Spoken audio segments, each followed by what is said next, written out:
Assalamualaikum warahmatullahi wabarakatuh.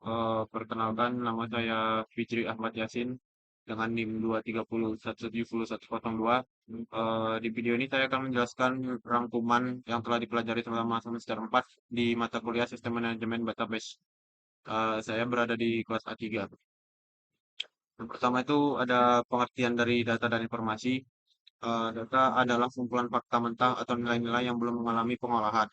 Jadi sumber data bisa dapat berasal dari kegiatan observasi, hasil pengukuran, wawancara, maupun pengumpulan melalui sistem otomatis. Data ini dalam bentuk aslinya tidak memberikan makna yang jelas hingga dilakukan proses pengolahan lebih lanjut. Ilustrasinya itu kayak seseorang tenaga medis melakukan pencatatan terhadap berat badan 50 balita di posyandu dengan mencatat angka-angka seperti 10,2 kilo, 11,5, 9,8, dan angka-angka lainnya. Maka data tersebut belum memberikan gambaran mengenai gizi anak-anak tersebut apakah tergolong normal, kurang gizi atau berlebih, sehingga memerlukan pengolahan untuk menghasilkan informasi yang berguna dalam mengambil keputusan. Yang kedua ada penjelasan pengertian dari informasi.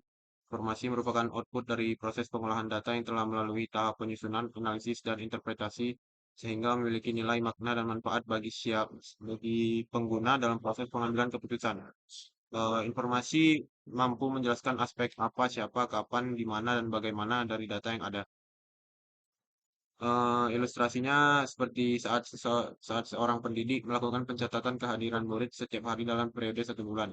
Catatan tersebut masih berupa data mentah, namun setelah melalui proses pengolahan menjadi bentuk grafik dan perhitungan rata-rata, diperoleh informasi bahwa tingkat kehadiran paling tinggi terjadi pada hari Rabu dan paling rendah pada hari Senin, yang memberikan wawasan baru bagi pendidik untuk mengevaluasi pola pembelajaran siswa di awal pekan.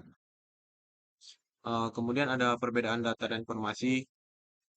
Data merupakan fakta mentah berupa angka, simbol, atau catatan yang belum melalui proses pengolahan.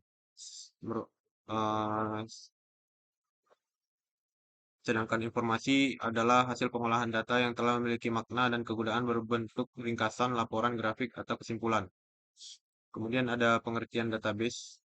Database adalah sekumpulan data yang tersusun secara struktur, terorganisasi, dan tersimpan secara sistematis dalam media digital yang memungkinkan pengelolaan, akses, dan manipulasi data dilakukan dengan mudah dan efisien.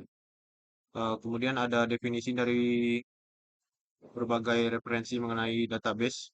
Yang pertama itu ada keterkaitan antar data dan efisiensi dalam penyimpanan. Kemudian ada data yang disimpan secara sistematis dan dapat diakses menggunakan program komputer, dan data yang saling berkaitan dan memiliki makna dalam konteks tertentu. Selanjutnya ada model-model database. Yang pertama itu ada model standalone. Model ini tidak membutuhkan koneksi internet atau perangkat lain untuk dapat beroperasi. Seluruh proses pengolahan data dan eksekusi dilakukan secara lokal pada perangkat pengguna menggunakan sumber daya seperti CPU, RAM, dan penyimpanan lokal. Kemudian ada model klien atau server. Model ini umumnya terhubung melalui jaringan lokal atau LAN dan internet WAN. Server berfungsi menyimpan data, aplikasi, atau layanan yang dapat diakses oleh banyak klien. Kemudian ada model three-tier. Model ini memiliki setiap lapisan berfungsi sebagai modul yang terpisah, memudahkan proses pengembangan, perbaikan, dan pembaruan. Setiap tier dapat diskalakan secara terpisah sesuai kebutuhan. Selanjutnya ada konsep database relasional. Yang pertama itu ada komponen utama. Komponen utama ada tabel. Tabel merupakan struktur utama untuk penyimpanan data yang terdiri dari basis, record, dan kolom atau field. Yang kemudian ada relationship, hubungan antar label yang memungkinkan pengambilan data yang kompleks. Terus ada primary key. Primary key ini adalah kolom unik yang berfungsi mengidentifikasi setiap baris data secara spesifik. Dan yang terakhir itu ada foreign key, kolom yang menghubungkan satu tabel dengan tabel lain untuk menjaga integritas referensial. Kemudian ada struktur table database. Yang pertama itu ada baris, row, atau record. Row ini merupakan satu unit data lengkap dalam tabel yang mempresentasikan satu entitas atau kejadian. Contohnya itu kayak satu baris dalam tabel pelanggan mempresentasikan satu pelanggan lengkap dengan data nama, alamat, dan nomor telepon. Yang kedua ada kolom, field, atau atribut. Kolom ini adalah kategori data yang disimpan dalam tabel yang menentukan tipe data dan atribut dari setiap baris. Contoh itu kayak kolom nama, alamat, dan tanggal lahir. Terus ada primary key atau kunci utama. Primary key ini kolom atau kumpulan kolom yang secara unik mengedit mengidentifikasi setiap baris dalam tabel primary key harus bersifat unik dan tidak boleh kosong. Contohnya kayak ID pelanggan. Yang kedua ada foreign key atau kunci asing, kolom yang merujuk ke primary key di tabel lain untuk membentuk relasi antar tabel dan menjaga integritas data. Contohnya itu kayak ID kota dalam tabel pelanggan yang mengacu pada tabel kota.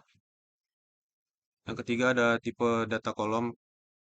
Tipe data kolom ini, setiap kolom memiliki tipe data yang menentukan jenis data yang dapat disimpan seperti INT atau bilangan bulat, varchar, teks, data atau tanggal, dan lain-lain.